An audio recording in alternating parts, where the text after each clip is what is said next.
இன்றைய போக்குவரத்து நெடுஞ்சாலைகள் மற்றும் நகர அபிவிருத்தி குழுநிலை விவாதத்திலே பேசுவதற்கு நான் மகிழ்ச்சி அடைகின்றேன். விசேடமாக இந்த அமைச்சிலே கூடுதலான நிதி இந்த வருடம் அதிகளவான நிதி ஒதுக்கப்பட்டிருக்கின்றது. கடந்த காலத்திலே இந்த அமைச்சிலே கூடுதலான ஊழல் மோசடிகள் நடந்த ஒரு அமைச்சாகவும் தற்பொழுது ஒரு சிறந்த நிர்வாக கட்டமைப்போடு புனரமைக்கப்பட்டு செயற்படுகின்ற ஒரு அமைச்சாக இந்த பெருந்தெருக்கள் அமைச்சு காணப்படுகின்றது.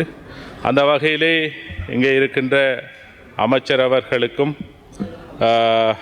எங்களது பிரதேசத்தை மையப்படுத்தி பல வேலை திட்டங்களை செய்து தருவதாக அவர் வாக்குறுதி அளித்ததையிட்டு மகிழ்ச்சி அடைகின்றேன். அவருக்கு எனது நன்றியையும் வாழ்த்துக்களையும் தெரிவித்துக் கொள்வதோடு விசேடமாக கிராமிய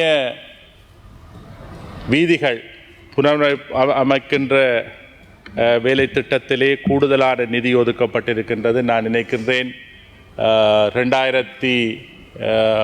2290 மில்லியன் கோடி ரூபாய்க்கு மேற்பட்ட நிதி இந்த திட்டங்களுக்காக ஒதுக்கப்பட்டிருக்கிறது. அதிலே விசேடமாக குறிப்பாக அம்பாறை மாவட்டத்திலே இருக்கின்ற மிகவும் பாதிக்கப்பட்ட பிரதேசங்களாக கடந்த கால ஆட்சியாளர்களினாலே திட்டமிடப்பட்ட முறையிலே அந்த பிரதேசங்களுக்கு வருகின்ற நிதி மிகவும் குறைவாக இருந்தது. வீதி அபிவிருத்தி திட்டம் என்பது மிகவும் குறைவாக இருக்கின்றது.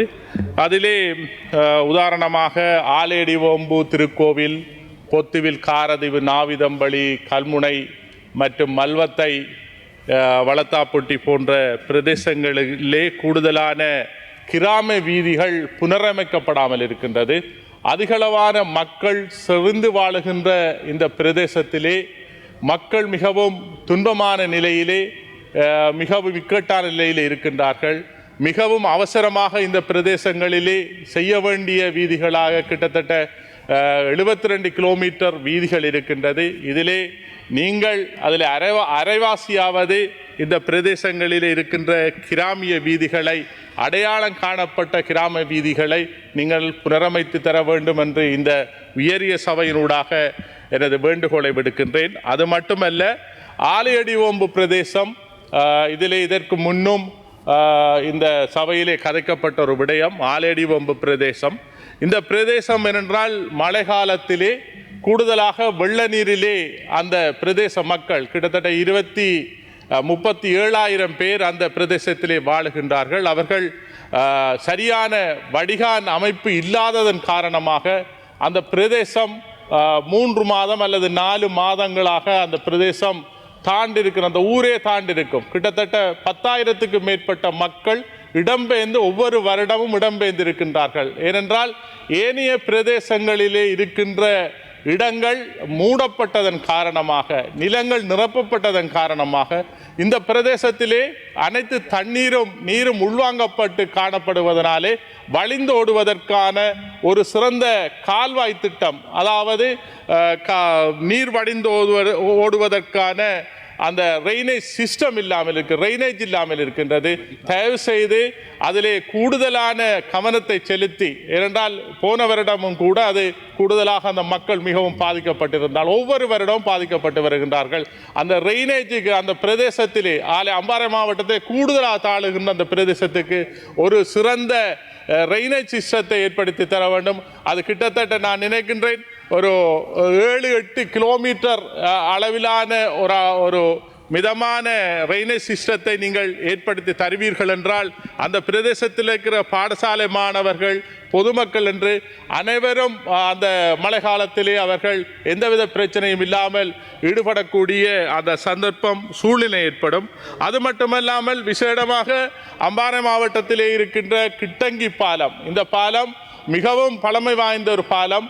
காலத்துக்கு காலம் இந்த பாலத்தாலே 3 மாதம் கிட்டத்தட்ட 1 லட்சம் பேருக்கு மேற்பட்டவர்களின் பிரயாணம் தடைப்பட்டு காணப்படுவது. அது அமைச்சர் அவர்களுக்கும் நான் தெரியும் என்று நினைக்கின்றேன். என்றால் இது டிசிசி மீட்டிங்லையும் கூட இந்த விடயம் சம்பந்தமாக கதைக்கப்பட்டது. ஏனென்றால் மழை பெய்ந்தால் அதாலே மாணவர்களோ பரீட்சை எழுதுபவர்களோ அல்லது வயல் வேலைக்கு செய்கிறவர்களோ தங்களது உற்பத்திகளை செய்வர்களோ எந்த விடயங்களும் செய்ய முடியாது. ஏனென்றால் அந்த நாவிதம்பள்ளி சம்மாந்துர பிரதேசத்தில் இருக்கிற மக்கள் அந்த பிரதேசத்திலே முடக்கப்பட்டுருவார்கள்.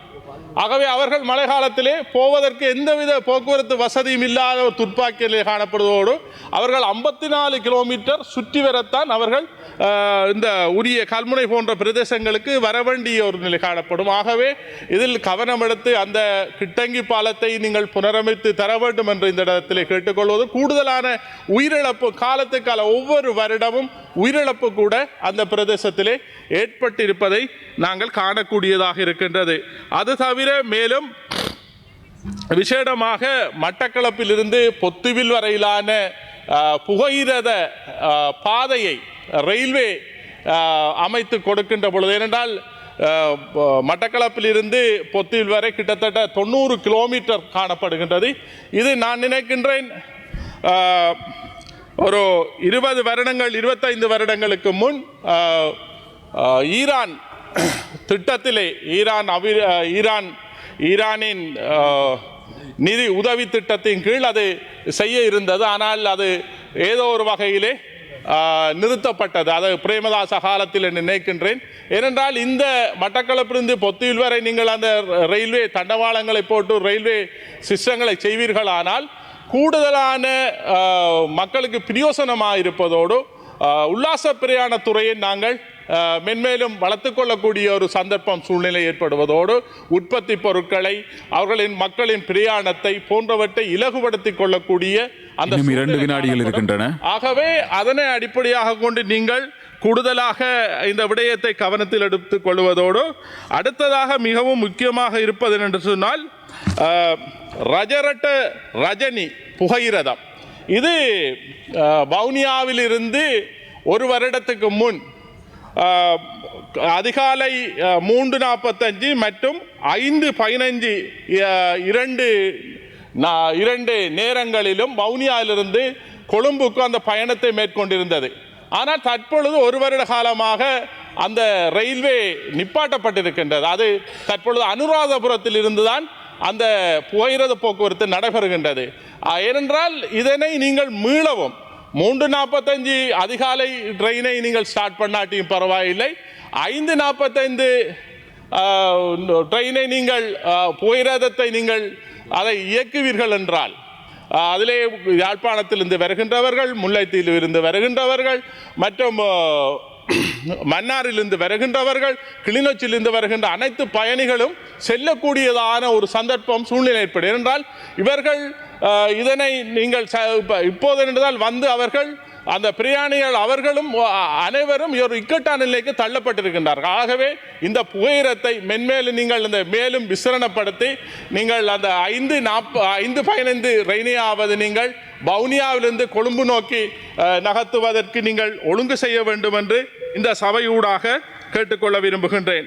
அடுத்ததாக கல்முனை குருந்தையடி கண்டமணியம் சிஸ்டம், அதாவது வீட்டு திட்டம், நீலாவணை மாடி வீட்டு திட்டம் மற்றும் குருந்தையடி வீட்டு திட்டம் போன்ற வீட்டு திட்டங்களுக்கான அந்த வீட்டு திட்டங்களிலே மழை காலத்திலே நீங்கள் பார்க்கின்ற பொழுது 3 மாதம் இடுப்பளவு அந்த அந்த அந்த பிரதேசத்திலே முழு ஃபிட்டும் டாய்லெட் பிட் அவ்வளவு உடைஞ்சி நேரம் முடிவடைந்து விட்டது. 3 மாதங்கள் அந்த டாய்லெட் பிட் அவ்வளவு முடைந்து அந்த மலசல கூட தண்ணி அவ்வளவும் வந்து ஒரு இடுப்புக்கு மேலே நிற்கின்ற ஒரு துப்பாக்கி காணப்படுகிறது. ஏனென்றால் கிட்டத்தட்ட 500 வீடுகள் அந்த வீட்டு திட்டத்தில் இருக்கின்றது. அது மிகவும் ஒரு துர்நாற்றம் அடைந்த நிலையில் காணப்படும். என்றால் கிளீன் ஸ்ரீலங்கா திட்டத்தின் ஊடாக அதாவது நீங்கள் அதனை நிவர்த்தி செய்ய வேண்டும். அந்த வீட்டு திட்டத்திலே முழு கவனம் எடுக்க வேண்டும். என்றால் டிசிசி மீட்டிங்கிலே இது பல தடவை விவாதிக்கப்பட்டு இதனை செய்வதற்கு ஒரு முன்வழியும் கொண்டு வரப்பட்டது. அந்த விடயங்களை கவனத்தில் எடுத்து நீங்கள் இந்த விடயங்களை சரியாக செய்வீர்கள் என்று கேட்டு எனது உரையை முடித்துக் கொள்கின்றேன்.